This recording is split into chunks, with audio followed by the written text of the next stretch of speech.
नमस्कार, आपल्या सर्वांचे अगदी मनापासून आजच्या नवीन व्हिडिओमध्ये मी प्रियांका स्वागत करते.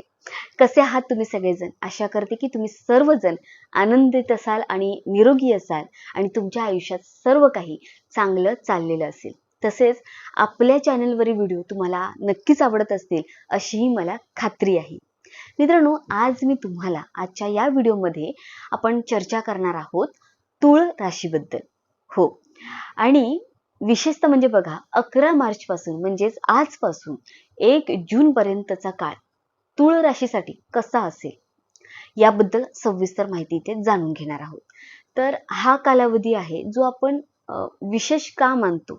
बघा, हा कालावधी आपण विशेष का मानतो, कारण या दरम्यान एक महत्वाचा ग्रह गुरु ग्रह आपली स्थिती बदलणार आहे. सध्या गुरुग्रह वक्री अवस्थेत चालत आहे. ओके, परंतु 11 मार्चला गुरु मार्गी होणार आहे. ज्योतिषशास्त्रात गुरुग्रहाचे मार्गी होणे खूप अत्यंत शुभ मानलं जातं. असं म्हटलं जातं की जेव्हा गुरु मार्गी होतात तेव्हा जीवनात यशाचे मार्ग खुलू लागतात. आपल्याला नवीन संधी मिळू लागतात, नवीन दिशा मिळते आणि अनेक कामांमध्ये अपेक्षेपेक्षा चांगले परिणाम दिसू लागतात. मित्रांनो, गुरुग्रहाला ज्योतिषशास्त्रात ज्ञान, प्रतिष्ठा, मान सन्मान, यश आणि विस्तार, आपल्या करिअरचा विस्तार यांचा कारक मानलं जातं. जर एखाद्या व्यक्तीला समाजात नाव कमवायचं असेल, लोकांमध्ये आदर मिळवायचा असेल, आपले काम आपल्या नावामुळे ओळखलं जावं असं वाटत असेल, तर त्या गोष्टींसाठी गुरुग्रहाची कृपा अत्यंत महत्वाची असते.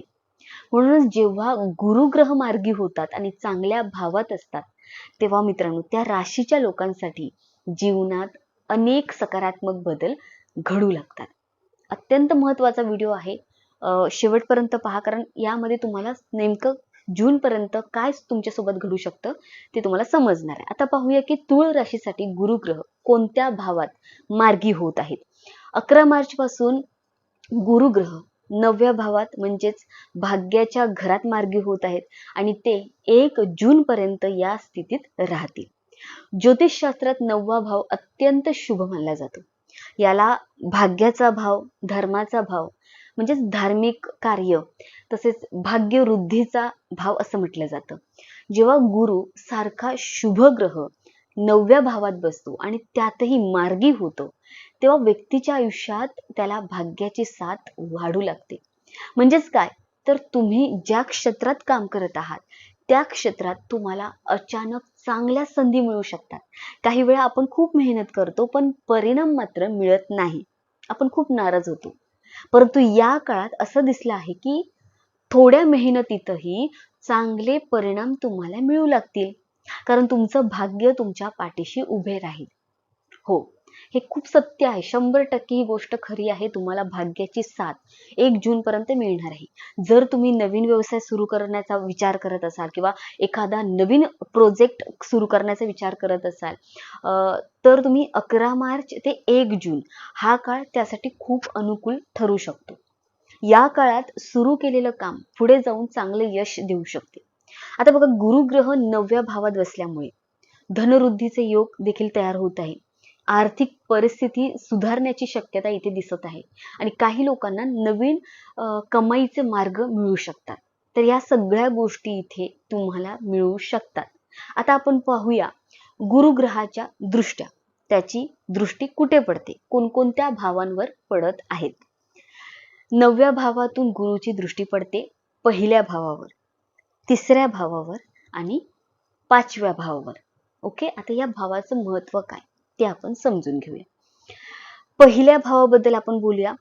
1ला भाव म्हणजे काय आहे, तुमचे स्वतःचं व्यक्तिमत्व, तुमचा स्वभाव, तुमचे विचार, तुमचा आत्मविश्वास, तुमचं आकर्षण आणि तुमचा म्हणजे तुमची समाजात असणारी तुमची ओळख. जेव्हा गुरुची कृपादृष्टी 1ल्या भावावर पडते तेव्हा व्यक्तीचा मान सन्मान वाढतो, समाजात तुमची प्रतिष्ठा वाढू शकते, लोक तुमच्या व्यक्तिमत्वाकडे आकर्षित होऊ शकतात. या सगळ्या गोष्टी एका दृष्टीमुळे होऊ शकते गुरुच्या, आणि तुमच्या मताला महत्व मिळू लागतं. अनेक लोक तुमचा सल्लाही घेऊ शकतात. या काळामध्ये. तर याचा अर्थ असा आहे की तुमच्या कामामुळे तुमच्या नावाला ओळख मिळू शकते. ओके, आता बोलूया आपण तिसऱ्या भावाबद्दल. तिसऱ्या भावाचं महत्व काय? तर तिसरा भाव हा पराक्रम, धैर्य, आत्मविश्वास आणि संवाद कौशल्य यांचा भाव आहे. बघा, गुरुची दृष्टी या भावावर पडल्यामुळे तुमचा आत्मविश्वास वाढेल, तुमची बोलण्याची शैली जी आहे ती प्रभावी होईल, एक प्रकारे प्रभावशाली ठरणार आहे. जर तुमचे काम मार्केटिंग असेल, सोशल मीडिया, यूट्यूब चॅनल आहे, मीडिया सेल्स किंवा लोकांशी संवाद साधण्याची संबंधित काही काम असेल, तर हा काळ तुमच्यासाठी विशेष यश देणारा ठरू शकतो. हा तिसरा भाव प्रवासाशी देखील संबंधित असतो. त्यामुळे काही लोकांना कामानिमित्त प्रवास करावे लागू शकतात आणि त्या प्रवासातूनही त्यांना फायदा इथे मिळू शकतो. एवढ्या गोष्टी तुमच्यासोबत होऊ शकतात. तिसऱ्या भावाबद्दल सांगितलं. आता मी सांगते तुम्हाला पाचव्या भावावर पडणारी गुरुची दृष्टी. आता बघा, पाचवा भाव हा आहे शिक्षण, संतती, प्रेम संबंध आणि अचानक मिळणार धन, यांचा हा पाचवा भाव आहे. जर तुम्ही विद्यार्थी असाल तर या काळात तुमचा अभ्यासात अधिक फोकस आहे तो वाढू शकतो. परीक्षांमध्ये तुम्हाला चांगले परिणाम मिळण्याची शक्यता आहे, चांगले मार्क्स मिळू शकतात. काही विद्यार्थ्यांना नवीन कोर्स, प्रवेश किंवा एक प्रकारे कोणती संधी असेल शिक्षणासंबंधित तर ती मिळू शकते, स्कॉलरशिप वगैरे. जर तुम्ही फॅमिली प्लॅनिंगचा विचार करत असाल तर मार्च ते जून हा काळ त्यासाठी अनुकूल ठरू शकतो. संतती संबंधी शुभ बातमी मिळण्याची दाट शक्यता आहे या काळामध्ये. ज्यांचे आधीपासून मुलं आहेत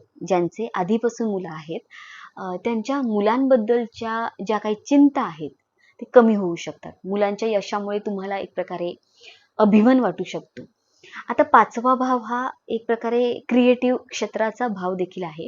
त्यामुळे जर तुमचे काम एक प्रकारे कला, संगीत, एक प्रकारे डान्स, अभिनय, सोशल मीडिया, शेअर मार्केट यांच्याशी संबंधित असेल तर या काळात तुम्हाला मोठ्या प्रमाणात यश मिळू शकतं. काही लोकांना प्रसिद्धी मिळण्याची दाट शक्यता देखील आहे. तर या गोष्टी सगळ्या होऊ शकतात. प्रेमसंबंधाच्या बाबतीतही हा काळ तुमचा चांगला राहू शकतो. नात्यांमध्ये समजूतदारपणा वाढेल, प्रेम आणि विश्वास वाढताना इथे दिसेल. तर एकंदरीत बघा, असं सांगायचं झालं तर 11 मार्च ते 1 जून हा जो काळ आहे तो तुळ राशीसाठी खूप सकारात्मक असणार आहे आणि त्यांच्या प्रगतीचा ठरणार आहे. भाग्याची साथ मिळणार आहे, गुरुची कृपा होणार आहे आणि योग्य प्रयत्न यांच्या जोरावर अनेक चांगले परिणाम तुम्हाला दिसू शकतात. आता शेवटी आपण बोलूयात उपायाबद्दल. आता बघा, तुळ राशीचा स्वामी ग्रह आहे शुक्र. त्यामुळे शुक्र ग्रहाला मजबूत ठेवणे तुमच्यासाठी फायदेशीर आहे, खूप फायदेशीर ठरेल. त्यासाठी तुम्ही इथे मी तुम्हाला मंत्र सुद्धा सांगेन आणि त्याचबरोबर उपाय सुद्धा सांगते. तर बघा, गुलाबाच्या अत्तराचा वापर करू शकता. नियमितपणे तुम्हाला माता लक्ष्मीचं स्मरण करायचं आहे. शक्य असल्यास शुक्र मंत्राचा जप करायचा आहे. मंत्र इथे तुम्हाला मी देईन स्क्रीनवर, तो तुम्ही नीट 108 वेळा रोज बोला तरी चालेल. या उपायांमुळे तुमच्या राशीच्या स्वामी ग्रहाची कृपा तुमच्यावर वाढणार आहे आणि जीवनात अधिक सकारात्मक परिणाम दिसू शकतात. तर मित्रांनो, आजच्या या व्हिडिओमध्ये आपण तुळ राशीसाठी 11 मार्च ते 1 जून पर्यंतचा काळ कसा असेल याबद्दल सविस्तर माहिती घेतलेली आहे आणि तुम्हाला सगळं काही सविस्तर सांगितलेलं आहे. मला आशा आहे की ही माहिती तुम्हाला नक्कीच आवडली असेल. आवडली तर या व्हिडिओला नक्की लाईक करा. भेटूया पुढच्या नवीन व्हिडिओमध्ये. तोपर्यंत श्री स्वामी समर्थ. धन्यवाद. हर हर महादेव. श्री स्वामी समर्थ.